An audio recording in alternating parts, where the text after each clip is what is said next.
Terrifier from writer-director Damien Leone features Jenna Canel as Tara, a young woman enjoying Halloween night with her best friend Dawn, played here by Catherine Cochran. But after the girls come across a strange, unsettling clown, they're unprepared for the circus of horrors he'll unleash on them and everyone else.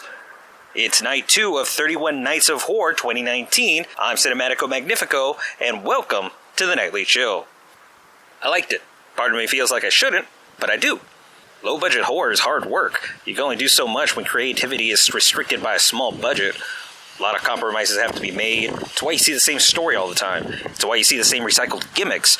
And really, Terrifier is just another slasher movie. It's just another movie with a psycho killer, another killer clown.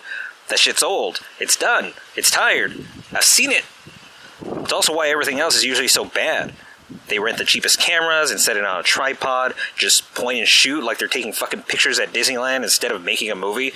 And sometimes it's because the people behind the camera don't know much better than the people in front of it. And even then, even when it's not that, a lot of the time it's because they don't have time to shoot.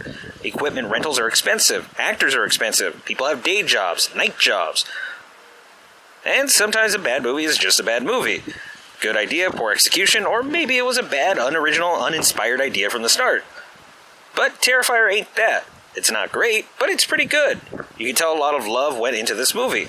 Everyone did their best. You can see a lot of love for filmmaking and for film, especially horror movies. There are just so many homages to horror. 80s, 70s, modern. There's synth music, haunting, colorful lighting, a self-aware tone that doesn't feel like the movie's always winking at you. It's a fun, entertaining movie. Terrifier's a stupid-ass name, though. Like, really fucking stupid.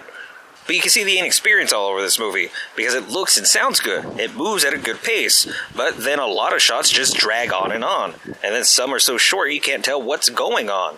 And then sometimes things are barely in shot because someone decided to nudge the fucking tripod or something. I want to see Jenna Canel in more of these kinds of fun, ballsy horror films. I love David Howard Thornton's physical acting, but then everyone else feels like community theater. The tone and style make up for a lot of that, and the supporting cast are spirited enough to not come across flat. Again, almost everyone feels like they want to be there, like they should be there. But then Samantha Scafidi shows up as Tara's sister Victoria, and while I'm unfamiliar with her other work, while the clumsy camera work and editing don't help matters at all, her performances always feel as if she just walked on set for the first time, like she's doing it for college credit. She's flat, she's lifeless, she has no emotions other than bored. You put that up against these more colorful, over-the-top style performances, it makes everything feel amateur hour, despite so much legitimate hard work and talent clearly being put into something better than that. Terrifier is a solid 75% of a great, low-budget horror movie from a clearly enthusiastic, if inexperienced, crew. It's that fun, it's that creative and ballsy, despite all of its problems.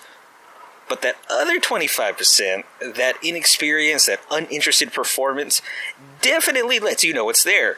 Always. For every beautiful shot, for every cool death, for every scream queen it could make, for all the cool music and special effects, there's something that comes along to fuck it all up. Not for too long, but often enough. If Terrifier was a person, I'd probably be friends with it. We could hang out, play Nintendo. But it's like that sort of friend you gotta slap every now and again, tell them to cut that shit out. And if you're sitting there listening or reading this and talking at me like I can hear you go on about how you don't have a friend like that, you are that friend. It's cool though. I'm probably that friend too. That's not so bad. You're listening to The Nightly Chill with Steve Arviso. We're all a little mad here.